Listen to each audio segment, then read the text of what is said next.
2000 Mercedes-Benz CLK430 Cabriolet. A V8 two-seater convertible for people who say, "I was gonna say that," when someone else makes a funny anecdote at a dinner party. CLK430. Brought to you by the phrase, "Got you beat. I had a worst experience at Walgreens," when someone tells a story about a Klonopin prescription. CLK430. The official car of articulating and enunciating with unrelenting, aggravating precision. V8 Merc. The official car of a guy who says, "Well, every day we get 3 more minutes of sun," when there's a lull in the February conversation. Oh, really? 3? Really? The Earth is tilting back to the spring solstice? Really? You're gonna just make an observation about planetary movements that predate single-celled organisms. Awesome. You're a ton of fun. Say hello to an awkward, trying relic from the Daimler-Chrysler AG era, which is 1998 to 2007, when Mercedes thought a merger with Chrysler would open up new opportunities in the United States, such as selling their cars in Chrysler, Jeep, Dodge dealerships. We're going to talk a little bit more about this in a minute, but for now, know that the reality was that Chrysler became a leech roommate in Daimler's third-floor brownstone apartment, leaving oily valve cover gaskets lying on the carpet, inviting his DSM buddies over for a stomp and wail session on Monday night. And almost cleaning. By that, I mean Mercedes would be washing dishes and Chrysler would stagger into the kitchen wearing only &1 shorts, bust crust on the outside, look at the dishes Mercedes was doing and say, "Oh, I was gonna do that," and then walk away. And later that day, Mercedes would be taking the trash out, and Chrysler would be standing by the front door, holding his Nokia 3000 series, waiting for his dealer, Trent Falkenrath.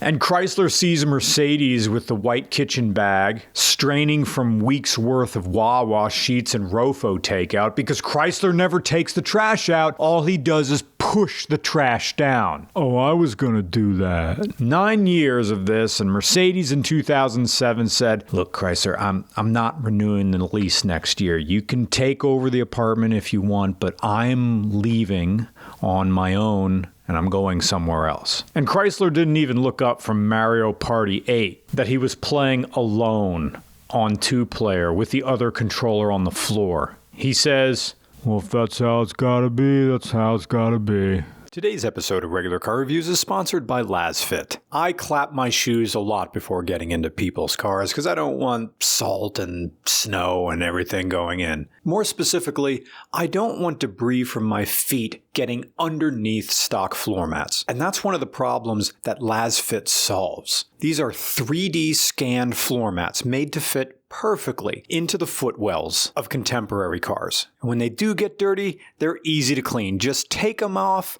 rinse them out, let them dry, put them back in again. These mats are also free from harmful substances and odors made from premium TPE material. They're neither going to be too rigid like plastic and not too soft like rubber. And they're not going to turn yellow in the sun. So try LazFit for yourself. Click the link in the description and use code RCR to save money on the LazFit website. Once again, click the link in the description and use code RCR to save money on the LazFit website. Thank you.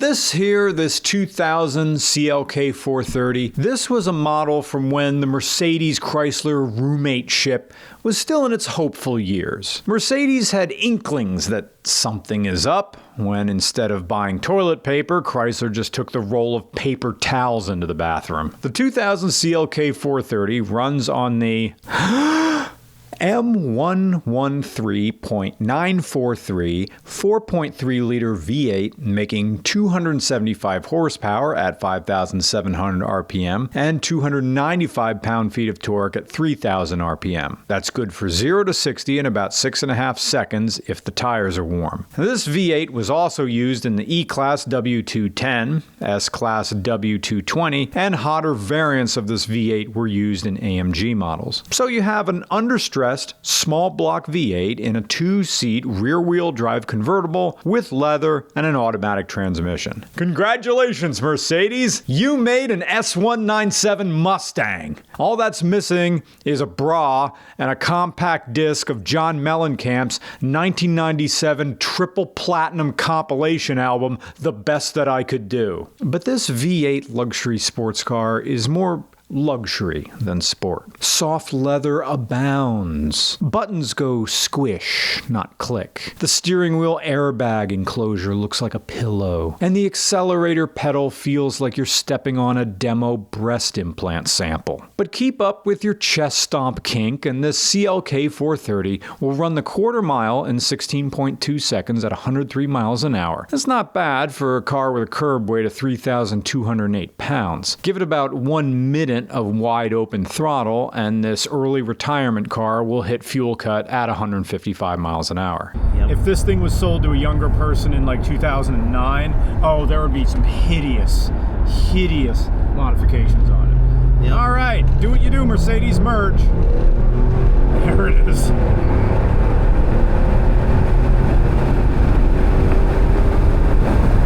Woo.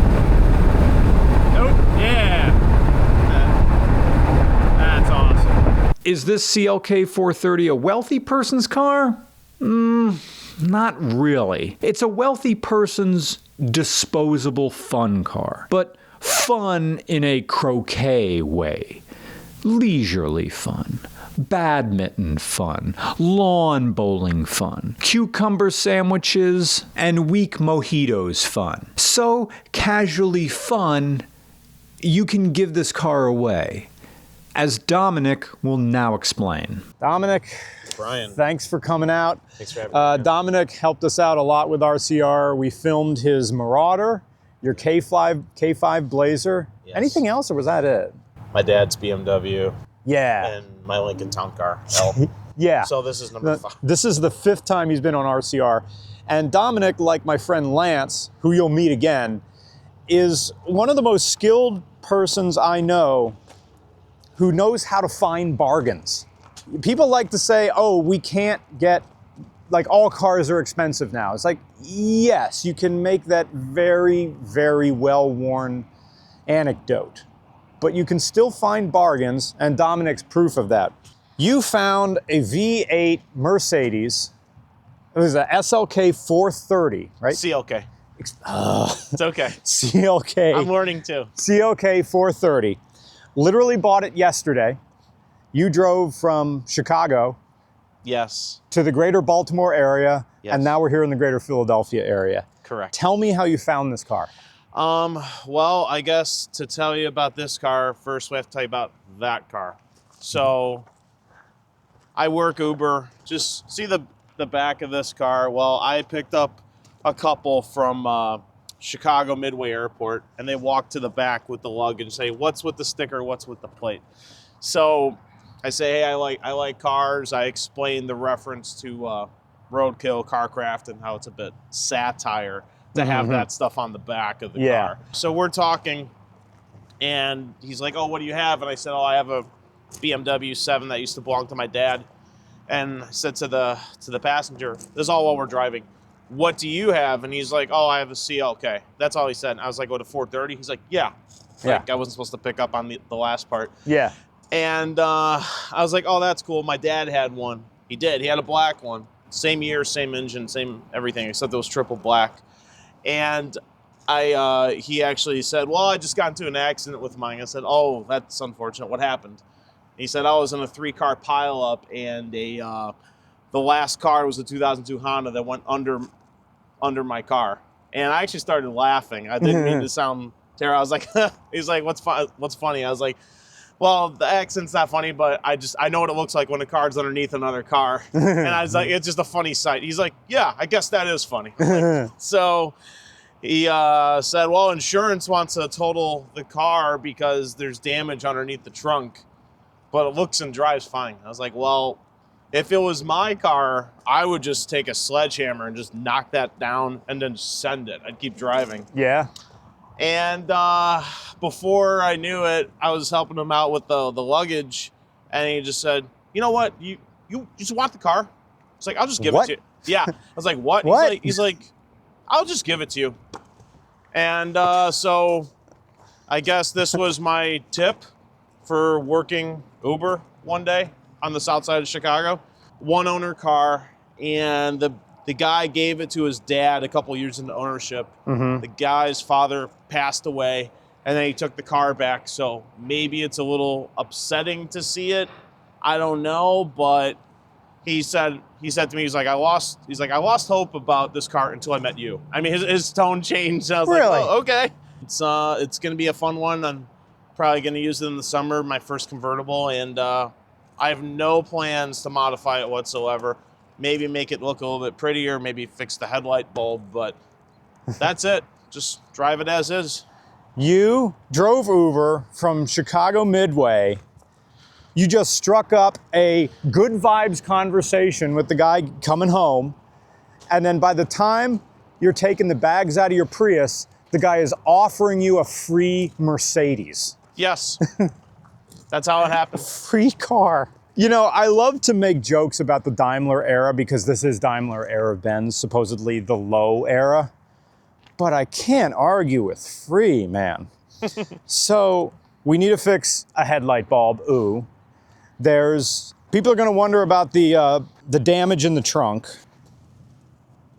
I don't really see anything. I mean, maybe he had the exhaust replaced. Maybe. But we saw in the trunk that you can see where the floor is pushed up right here. Yep. And my first thought is J&B stick weld and right here, just something to cover up the exposed metal so it doesn't rust. Right. But apart from that, I mean, yeah, when you drove it back from the Baltimore area. Mm-hmm. Oh no, wait, duh. Why would he's from? Well, we don't know if he had multiple houses. I do know he was going to drive this to his other place in Florida. This was going to be the Florida car. Okay. So yes. I wish Mike were here because he would have jokes about a CLK430 in Florida, and I can't do we're going down to Boca in my CLK430. Oh, it stays down there. Sorry, jumping spider. Boing. And this hasn't been repaired. I mean, he pushed the trim back in. Oh, this is still the original bumper. Yeah, he didn't. Nothing's been. I was ready to buy a bumper cover. I found one on Facebook Market for $80, but it was black. Mm-hmm. But after seeing this, I'm like, I just don't care. No. I think I'd rather give it a nice detail or. Man, yeah, we get some simple green in this interior. There's really nothing. Oh, and the weird speaker that was kicked in or something on that side. I don't know how this, like we were like looking at it, it's like, how does this happen? And I like your theory that someone maybe had an umbrella here that was sticking out and it went jam. My theory was that someone was riding in the back seat and this thing hit the middle detent and they just randomly just kicked the door. Okay, I want to show everybody one of my favorite things about this era of Mercedes, if you can get in the driver's seat.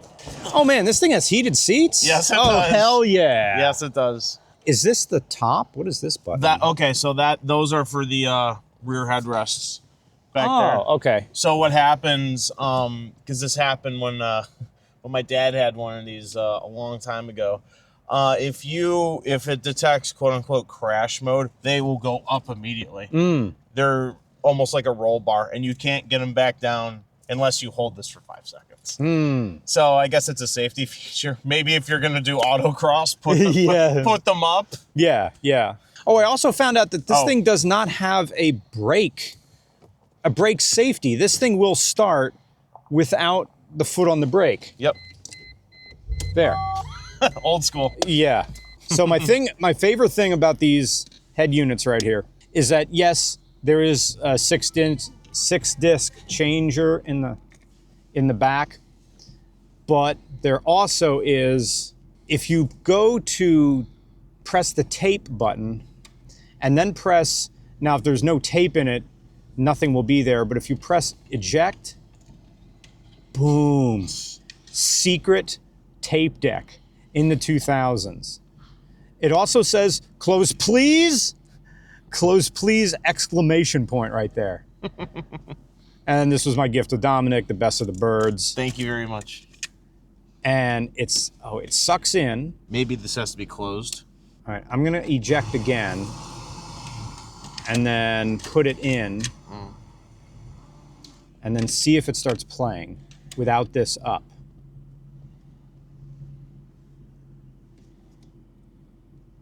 Play? No, that's seek. Forward. That? No, that's forward itself.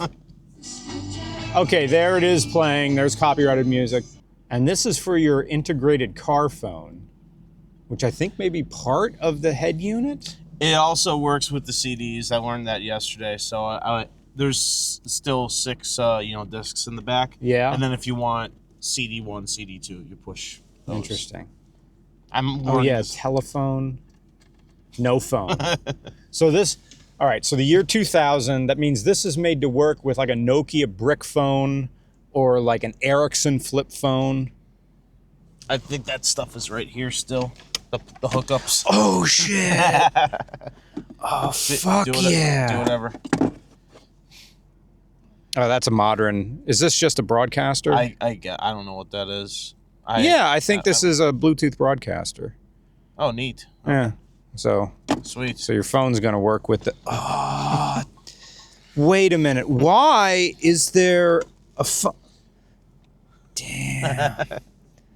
It's an old serial pin. This is like finding an old computer from the 2000s.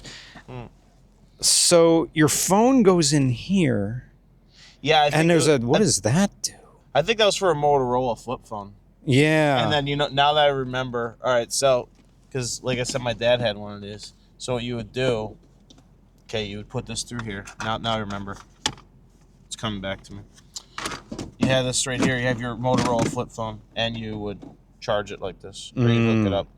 It would literally just be right through here. Why did they figure you need a special holster in here that locks it in place? What, is your phone going to skip?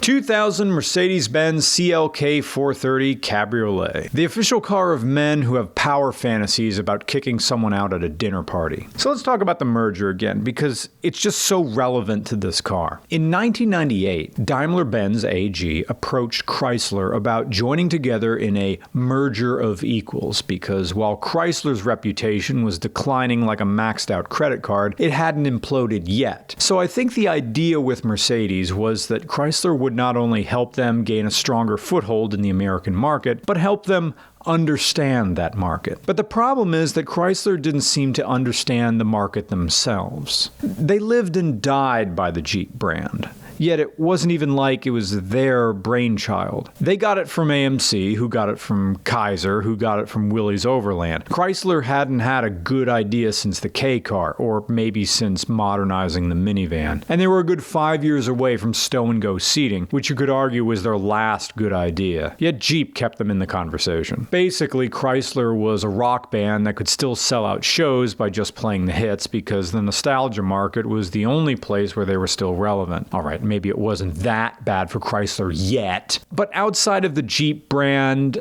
and maybe your higher performance Dodges and of course the Viper, it never felt like the company wet their finger to figure out which way the winds were about to blow. The Plymouth Breeze, the 3rd Gen LeBaron, the Ram van, these were cars that felt like they belonged in the 80s, and not even the late 80s, but pre-AMC purchase. Stubborn cars for stubborn men whose heart medicine is just coughing really hard. I'm not sure why Mercedes thought Chrysler would be the ones to help them get their green card, but maybe it's the classic tale of a stone-cold fox looking out at a guy fighting a drifter in a Denny's parking lot for one scratch-off lottery ticket whose grand prize was another scratch-off lottery ticket, and thinking, yeah, I can fix him. The CLK430 debuted in 1999 in the middle of this mail-order marriage between automotive brands. And while Mercedes didn't get much help, I don't think it would have made any difference here. In a weird way, Mercedes nailed the American market without any input from Chrysler by putting this out there as a cheaper E-Class alternative. Except people unfamiliar with Mercedes-Benz probably couldn't tell the difference. Your average business lunkhead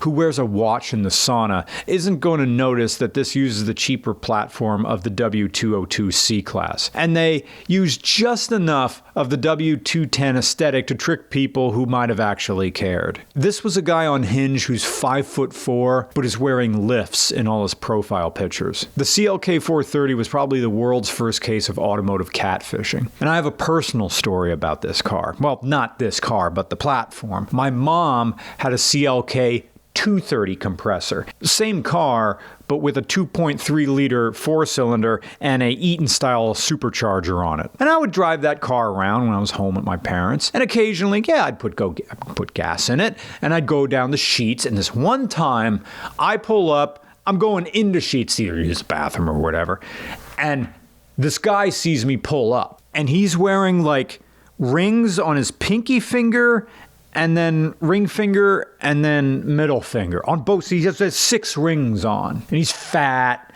and, he's got a shirt whose neckline is too big and too low. He's got greasy hair. He's missing teeth. He's wearing just some knockoff fake Rolex. You could tell. He's wearing Crocs and shorts. And even before I opened the door, he looked like he smelled. And he starts in with me with, "You look like a guy who makes things happen. I'm a guy who makes things happen. That's a cool car. I'm a businessman too. I make things happen. I buy and sell cars. How much you want for that car? How much you want for that car?" I'm exaggerating, of course, but this is how this guy's coming up to me. I didn't even say hi yet. I like to make things happen. You like to make things happen. Probably he was on some really cheap coke in Schuylkill County. Ugh. Anyway, my point is, no one knows that this is really a cheap car underneath. I mean, back in the day, the Mercedes logo had so much clout, and in the dumber parts of our country, people will look at this car and think you're rich. Mercedes-Benz CLK430. For the man who spends more time researching how to look like a lawyer than he does actually studying for the bar exam. If the 2000 CLK430 was good at all, it was entirely because of Mercedes. Chrysler had nothing to do with this car. It was a Mercedes platform, a Mercedes drivetrain, a Mercedes transmission, and all Chrysler did was just sign his name on the group project. Awesome, I got a B+. The car itself was designed before the merger because what American brand is going to look at this headlight assembly and want percentage points? It was an automotive catfish because it Trojan horsed European weirdness into the American market and gained acceptance because by that point, people were emotionally invested in the relationship. And that's more than you could say for probably anything Chrysler was putting out on their own at the same time. The CLK430 was as alien as boy accountability. Yet it found an audience despite Mercedes' American roommates, who just sat around all day, watching The Price is Right, and complaining about the cost of groceries they don't pay for. Mercedes was acting on old instincts of the European market without expecting the same capital. And they did create something refined, even if it isn't something that achieves European standards of refinement. The CLK430 is a car for people who yearn for the comfort of movies where the outcome is never in doubt. They like nice things, but they aren't willing to take significant risks to attain those nice things. The ease of acquisition is part of what makes it nice, and this is a Mercedes that could easily be had, comparatively, depending on trim. It was cheaper than the E-Class and the Lexus SC400. Not as cheap as the BMW 3 Series Coupe or an Audi TT, but then that kind of adds to the unearned prestige of the CLK class, which burst onto the scene like we should have known its name by heart. Because now people could not only say they had a Mercedes, but they had one that was better than the BMW 3 Series, better than the Audi TT. I mean, this cost $56,000 back then, and theirs was what, $41,000? Dude, they should start a GoFundMe, or however we do fundraisers in the year 2000. But is this a good car? Well, it's definitely quick. It's definitely one of the smallest long-haul cruisers you can get, but I really wouldn't call it a muscle car, nor would I say it handles well. It's heavy. It plows. Yes, you can turn the traction control off, and yes, you can spin it if you want. But this is more about top-down, Fort Myers, Florida, Delray Beach. You know, you bought a house there long ago. You don't really need nice things, but you want some nice things. You want to drink a Michelob Ultra out of a Starbucks cup while driving. Don't drink and drive. But, yeah, who's gonna know? Who's gonna care? You're just coasting into retirement. Nice and easy. Nice and slow. Yes, this car can cruise at 100 miles an hour with the top down, but why? You just like that you have a V8. And while it wasn't a huge volume seller, the CLK430 was generally successful. And I think it was the right car for the American moment, straddling the line between the yellow brick roads of the .com era, but the restraint of a period just before the bubble burst. This was a Mercedes that felt self-assured, even if it was a lower-class Mercedes. And Mercedes was arguably at its most interesting when their confidence was encoded in the DNA of everything they made, when engineering and production felt less like a part of the constant churn. Should you buy one? Should you buy one? Dominic didn't. He got it for free. It's a fantastic free car. But should you buy one of these? I don't know. It's just so middle of the road in everything it does. And why do you really want to be mediocre in the face of all the greatness that came before it, like the SL500? I'm seriously going to the comments for this. What do you think? And if you stuck around this long, hey, just a reminder, we're still giving away this Toyota Starlet GT Turbo. Click on the link in the description or go to fanathem.com/regularcars. Buy some limited edition merch and you get a chance to win this little turbocharged hot hatch. It's anything but mediocre. And these giveaways help us be independent. In a world of slop and regurgitated content, RCR can thrive and continue being the weird show it always was, no matter what the algorithm says. So please enter the giveaway. You're keeping the show going, and one of you is going to be very lucky, and you're going to win this. Good luck. And now a preview for Dominic's band, Private Instigators, and their new single, Night Rider. This video is posted with permission from Private Instigators, and all creative licenses are allowed. I'll get you there.